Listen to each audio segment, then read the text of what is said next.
তো প্রতিদিন প্রতিদিন তুমি যেভাবেই সকাল দেখো না, প্রতিদিন তুমি যেভাবেই সকাল দেখো না, সূর্য কিন্তু একটাই। আর যত ভাগে ভাগ করো না প্রেম, যত ভাগে ভাগ করো না প্রেম, হৃদয় কিন্তু একটাই। তেমনি করে পাঞ্জাব, সিন্ধু, গুজরাট, মারাঠা, এত জাতি, এত রাজ্য, উত্তর ভারত, দক্ষিণ ভারত, পূর্ব ভারত, পশ্চিম ভারত, এত ভারত না, এখানে একটাই ভারত, ইন্ডিয়া, আর একটাই জাতি, উই আর ইন্ডিয়ান। কিন্তু এই একটা ভারতের স্বাধীনতা আনতেও প্রায় 200 বছর ভারতীয়দেরকে বুক চাপা কান্না লুকিয়ে রেখে অধীর আগ্রহে অপেক্ষা করতে হয়েছিল। এই চির আকাঙ্ক্ষিত লালায়িত স্বাধীনতার সূর্য ওঠার ঠিক 1 বছর আগেও ভারতীয়রা এই স্বাধীনতা পাওয়ার জন্যই বোম্বাইয়ের নৌনাবিকরা যে স্বতঃস্ফূর্ত গণ আন্দোলন করেছিল, তারই ইতিহাস আজকের আলোচ্য বিষয়। তো আজকের আলোচ্য প্রশ্ন 2021-এর দ্বাদশ শ্রেণীর ইতিহাস বিষয়ের সম্ভাব্য প্রশ্নগুলির ভিতরে একটি গুরুত্বপূর্ণ প্রশ্ন। তো আজকের প্রশ্ন 1946 খ্রিস্টাব্দের নৌ বিদ্রোহ সম্পর্কে বিস্তারিত আলোচনা। Question mark 8। তো প্রশ্ন প্রসঙ্গে ভূমিকাতে বলা হয়েছে যে 1946 খ্রিস্টাব্দের 18ই ফেব্রুয়ারি 1946 খ্রিস্টাব্দের 18ই ফেব্রুয়ারি ভারতের স্বাধীনতা সংগ্রামের ইতিহাসে এ ছিল এক বর্ণনাময় গুরুত্বপূর্ণ ঘটনা। এই বিদ্রোহ অর্থাৎ এই নৌ বিদ্রোহ ভারতের স্বাধীনতা লাভকে ত্বরান্বিত অর্থাৎ দ্রুত গতি দিয়েছিল। আর এই বিদ্রোহের ফলেই ব্রিটেনরা ভারত ত্যাগ করতে দ্রুত সিদ্ধান্ত নেয়।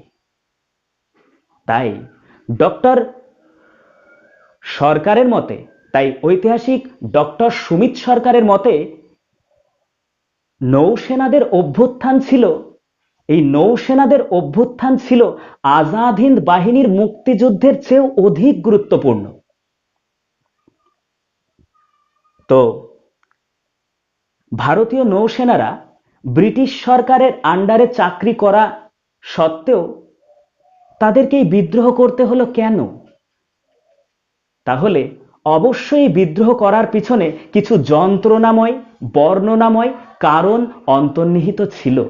কেননা যদি না আগুন থাকে ধোয়া হয় না। তাই ব্রিটিশ সেনাদের বিরুদ্ধেও ব্রিটিশ সরকারের বিরুদ্ধে ভারতীয় নৌসেনাদের বিদ্রোহ করার পিছনে কারণ কি ছিল? তাই কারণ নাম্বার ওয়ান ছিল ব্রিটেন সেনা ও ভারতীয় সেনাদের ভিতরে তীব্র বর্ণবৈষম্য। ব্রিটেন সরকার ব্রিটিশ সেনাদের সঙ্গে ভালো ব্যবহার করলেও ভারতীয় সেনাদের সাথে কুকুরের মতন ব্যবহার করত। নৌসেনাদের বিদ্রোহের আরো একটা কারণ ছিল কারণ নাম্বার 2, কারণ নাম্বার 2, খাদ্যের বৈষম্য।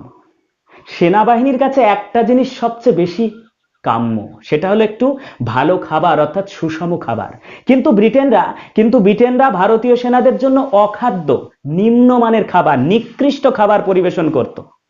তাই এর আগেও বহুবার ভারতীয় সেনারা ব্রিটেনের এগেইনস্টে সংগ্রাম করেছে, কিন্তু তার ফলাফল ভালো পায়নি। ভারতীয় সেনাবাহিনীর ব্রিটেন সেনাবাহিনীর এগেইনস্টে বিদ্রোহ করার আরো একটা কারণ ছিল কারণ নাম্বার 3, কারণ ছিল অর্থনৈতিক বৈষম্য। একই ইউনিট একই ব্যাটেলে চাকরি করা সত্ত্বেও, ডিউটি করা সত্ত্বেও ব্রিটেন সেনাদের বেতন ছিল বেশি আর ভারতীয় সেনাদের বেতন ছিল কম। এছাড়া আরো একটি কারণ ছিল, গুরুত্বপূর্ণ কারণ, যে জন্য ভারতীয়রা ব্রিটেন সেনাদের এগেইনস্টে সংগ্রাম করতে বাধ্য হয়েছিল। ঠিক সেই সময় অর্থাৎ দ্বিতীয় বিশ্বযুদ্ধ শুরু হলে একাধিক ভারতীয়দেরকে সেনাবাহিনীতে নিয়োগ করা হয়, কিন্তু যুদ্ধ শেষে শুধুমাত্র ভারতীয় সেনাদেরকেই ছাঁটাই করা হয়। তাই এই সময় ভারতীয় সেনাদের মনে ক্ষোভ পুঞ্জীভূত হতে থাকে। আর ফাইনালি যখন 5 নম্বর কারণে দেখব তখন কি হলো, তখন ভারতের অভ্যন্তরের বিভিন্ন জায়গায় ছোট বড় আন্দোলন দানা বেঁধে উঠেছিল। এই আন্দোলনগুলি ভারতীয় সেনারা দেখে ক্ষোভে ফেটে পড়ে এবং অনুপ্রেরণায় অনুপ্রাণিত হয়ে উৎসাহিত হয়ে বিদ্রোহীরা এই বিদ্রোহ করতে বাধ্য হয়েছিল। তো ভারতীয় সেনারা যখন এই বিদ্রোহ করার জন্য আন্দোলন তোলপাড় করে তুলল এবং ব্রিটেন সেনাদের বিরুদ্ধে এবং ব্রিটেন সেনাবাহিনীর বিরুদ্ধে তথা ব্রিটিশ সরকারের বিরুদ্ধে ক্ষোভে ফেটে পড়ছিল এবং এই ক্ষোভের জন্য যে বিক্ষোভ দেখাতে শুরু করলো, এই যখনই এই বিক্ষোভ দেখাতে শুরু করলো তখন ব্রিটেন সেনাদের সঙ্গে ভারতীয় সেনাদের সংঘর্ষ শুরু হলো। তাই ঘটনা অর্থাৎ 2 নম্বর পয়েন্ট বিদ্রোহের সূত্রপাত তথা বিদ্রোহের সূচনা। পয়েন্ট নাম্বার 2 বিদ্রোহের সূচনা। তো ঘটনা 1946 18ই ফেব্রুয়ারি। তো 1946 18ই ফেব্রুয়ারি বোম্বাইয়ের তলোয়ার নামক জাহাজে 1500 নৌনাবিকরা ব্রিটেনদের দেয়া অখাদ্য গ্রহণে অস্বীকৃত হয় এবং ব্রিটেনের পতাকা নামিয়ে ভারতীয় জাতীয় দলের পতাকা উত্তোলন করা হয় এবং ইন্ডিয়ান অর্থাৎ রয়্যাল ইন্ডিয়ান নেভি নাম পরিবর্তন করে নাম রাখা হয় ইন্ডিয়ান ন্যাশনাল নেভি। পাশাপাশি এই সময় এই আন্দোলনের নেতৃত্বভার গ্রহণ করতে এগিয়ে এসেছিলেন MS খান। এই আন্দোলনের সহসভাপতির দায়িত্ব পালন করেছিলেন মদন সিং। তো যখন এই আন্দোলন তুঙ্গে তখন ব্রিটেন সেনাপতি তখন ব্রিটিশ নৌসেনাপতি অ্যাডমিরাল গডফ্রে ভারতীয় নৌসেনাদেরকে নির্দেশ জারি করে বলেন যে অবিলম্বে তারা যেন এই আন্দোলন বন্ধ করে, কিন্তু ভারতীয় সেনারা এই আন্দোলন বন্ধ না করায় 21শে ফেব্রুয়ারি ব্রিটিশ সেনারা ভারতীয় নৌসেনাদের উপরে ঝাঁপিয়ে পড়ে এবং শুরু হয় দুই পক্ষের ভিতরে তুমুল লড়াই তথা সংঘর্ষ এবং চলে গুলির বিনিময়। পরিশেষে 300 মানুষ নিহত ও 2000 মানুষ আহত হয়। তো এই সময় বোম্বাইয়ের নৌ সেনাবাহিনীর সেনারা আত্মবলিদান এবং জীবন দিয়ে স্বতঃস্ফূর্ত গণ আন্দোলন চালালেও ভারতীয় জাতীয় দলের নেতারাই এই সময় তাদেরকে সাপোর্ট করতে পারেনি, অর্থাৎ সহযোগিতা করতে পারেনি। কেন? কারণ ঠিক এই সময়তেই ভারতকে স্বাধীনতা দেবার জন্য এই সময় ভারতের স্বাধীনতা দেবার জন্য ব্রিটেন থেকে ক্যাবিনেট মিশন ভারতে আসবে বলে স্থির।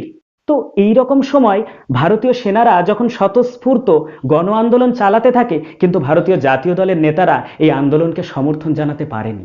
কারণ যদি তারা সমর্থন জানাতো হয়তো ভারতের স্বাধীনতা পাওয়াটা পিছিয়ে যেতে পারতো বা বিঘ্নিত হতে পারতো বা বাধাপ্রাপ্ত হতে পারতো। তাই পরবর্তী পয়েন্ট নাম্বার 3 বিদ্রোহের পরিণতি। পয়েন্ট নাম্বার 3 বিদ্রোহের পরিণতি। বিদ্রোহের পরিণতি ছিল এক বিরচিত ব্যর্থতা। ভারতীয় নৌসেনারা আপ্রাণ চেষ্টা চালালেও এবং স্বতঃস্ফূর্ত গণ আন্দোলন চালানো সত্ত্বেও ভারতীয় জাতীয় দলের নেতা এবং ভারতের সর্বসাধারণ স্তরের মানুষদের সহযোগিতা পায়নি। এমনকি লিয়াকত আলী খান এবং মোহাম্মদ আলী জিন্নাহ ভারতীয় নৌসেনাদেরকেই আত্মসমর্পণ করতে বাধ্য করে। পাশাপাশি স্বয়ং গান্ধীজি বলেন যে হিংসাত্মকমূলক কাজের জন্য হিন্দু, মুসলমান এবং অন্যান্য জাতিদের মিলন অপবিত্র। তবে শুধুমাত্র জওহরলাল নেহরু বলেছিলেন যে সাধারণ মানুষ আর নৌসেনাদের ভিতরে যে লৌহ প্রাচীর ছিল, সাধারণ মানুষ ও নৌসেনাদের ভিতরে যে ভেদাভেদের প্রাচীর ছিল তা এই বিদ্রোহের ফলে ভেঙে যাওয়ায় নৌসেনাদেরকে তিনি অভিনন্দন জানিয়েছিলেন। তো ভারতীয় নৌসেনারা ক্ষোভে রোষে দীর্ঘদিন ধরে আপ্রাণ প্রচেষ্টার মাধ্যম দিয়ে বিদ্রোহ চালালেও তাদের এই প্রচেষ্টা সার্থক হয়নি। এই আন্দোলন পর্যবসিত হয়েছিল ব্যর্থতায়। তথাপি ভারতের ইতিহাসে এই আন্দোলনের গুরুত্ব ছিল অপরিসীম। তাই পরবর্তী পয়েন্ট নাম্বার 4 তথা লাস্ট পয়েন্ট, গুরুত্ব। তো ভারতের ইতিহাসে অর্থাৎ ভারতের স্বাধীনতা প্রাপ্তির অন্তিম লগ্নে এই আন্দোলনের গুরুত্ব ছিল অপরিসীম। কেননা এই বিদ্রোহ ছড়িয়ে পড়লে ব্রিটেনের ক্যাবিনেট মিশনে এক জরুরি বৈঠক দেখে বলা হয়েছিল যে ভারতের সেনাবাহিনীদের ভিতরে অসন্তোষ ছড়িয়ে পড়েছে, ভারতে আর ব্রিটিশ শাসন টিকিয়ে রাখা সম্ভব নয়। তাই মার্ক্সবাদী লেখক রজনীপাম দত্ত বলেছিলেন। তাই মার্ক্সবাদী লেখক রজনীপাম দত্ত বলেছিলেন, সেনাবাহিনীর অভ্যুত্থান, সাধারণ মানুষের সমর্থন, সেনাবাহিনীর অভ্যুত্থান, সাধারণ মানুষের সমর্থন আর বোম্বাইয়ের শ্রমিকদের নায়কোচিত সিদ্ধান্ত এ পরবর্তী ভারতের ইতিহাসে এক নবযুগের সংকেত দিয়েছিল। তথাপি স্বাধীন ভারতে নৌসেনাদের আত্মবলিদান এবং এই স্বতঃস্ফূর্ত গণ আন্দোলনের গৌরবান্বিত গল্পগাথা হয়ে থাকেনি। তো যাই হোক, আমরা নোটস শেষ করলাম। তো এর আগের নোটসগুলোতেও আমি তোমাদেরকে বলেছিলাম যে খুব সহজেই এবং খুব তাড়াতাড়ি তোমরা নোটসটা যেভাবে পড়লে তোমাদের মুখস্থ হয়ে যাবে, সেটা হলো এই যে প্রথমে তোমরা যেটা করবে সেটা হলো কোশ্চেনটা লিখে ফেলবে, আর শুধুমাত্র কোশ্চেনটা লেখার পরে শুধুমাত্র 1 থেকে 2 বার ভূমিকাটা শুনে না দেখে লেখার চেষ্টা করবে।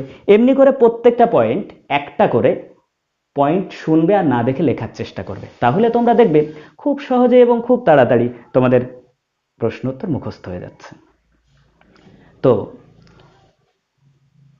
শেষে একটা কথা, দেখো এইরকম এক ভয়াবহ পরিস্থিতির সামনে দাঁড়িয়েও, অর্থাৎ করোনা নামক মৃত্যুর মুখে দাঁড়িয়েও আমরা বলতে পারি যে আমাদের এগিয়ে যেতে হবে। কেননা जिंदगी का यही रीत है, क्योंकि जिंदगी का यही रीत है, हार के बाद ही जीत है। তো সবশেষে আবার এক নতুন সুন্দর সতেজ সূর্য উঠবে। তো সবশেষে আবার এক নতুন সুন্দর সতেজ সূর্য উঠবে, আর সেই সোনালী দিনের কথা মাথায় রেখেই আমাদের নতুন উদ্যমে এগিয়ে যেতে হবে। তো এই আলোচ্য প্রশ্ন উত্তর বুঝতে যদি কোথাও কোনো অসুবিধা হয়, তবে তোমরা কমেন্টস বক্সে লিখে জানাবে।